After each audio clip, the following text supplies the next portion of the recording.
காதலுக்கு எந்த வரம்பும் இல்லை. அதை எந்த சக்தியாலும் கட்டுப்படுத்த முடியாது. நீ எத்தனை கொலைகளை பண்ணாலும் காதலை உன்னால ஒண்ணும் பண்ண முடியாது. நீ வேணா உள்ள போகலாம், ஜெயில கிடக்கலாம், அவ்வளவுதான். அதுதான் எதிர்வினை. ஒரு உயிரை நீ பறிக்கலாம், நீ ஜெயிலுக்கு போய் கிடக்கலாம். நிறைய குலதெய்வ கதைகளை போனீங்கன்னா நிறைய சாதி விட்டு சாதி திருமணம் செஞ்சு அதனால படுகொலை செய்யப்பட்டு அப்படி கொல்லப்பட்டவர்களையே அம்மனா வழிபடுறாங்க, இல்லைன்னா ஐயனா வழிபடுறாங்க. ஐயனார், ஐயன் எல்லாம் ஜீன்ஸ் போடுறாங்க, டிஷர்ட் போடுறாங்க, கூலிங் கிளாஸ் கண்ணாடி போடுறாங்க, பஸ் ஸ்டாண்டில் வந்து நிற்கிறாங்க, நம்ம பிள்ளைங்களை மயக்கிறாங்க.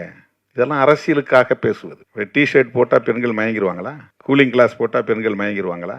ஜீன்ஸ் பேண்ட் போட்டால் உடனே பெண்கள் அவங்க பின்னாலே போயிடுவாங்களா? இது பெண்களையே குறைத்து மதிப்பிடுகிற ஒரு விமர்சனம். அது காதலின் பெயரால் சாதி விட்டு சாதி திருமணம் நடந்தால் ஆணவ கொலைகள், அது இங்கிலீஷில் ஹானர் கில்லிங்கிறான். ஹானர் கில்லிங்னா கௌரவ கொலை. அதில் என்ன கௌரவம் இருக்குது? அது ஆணவம் தான்.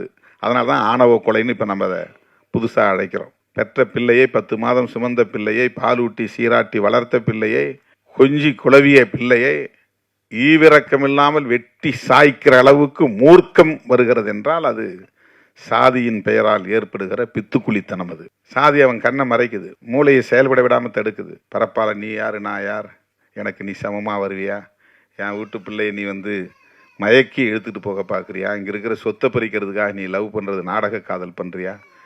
இந்த விமர்சனங்கள் எல்லாம் வந்து அவர்களின் நலன்களுக்காக பேசப்படுகிற ஒன்று.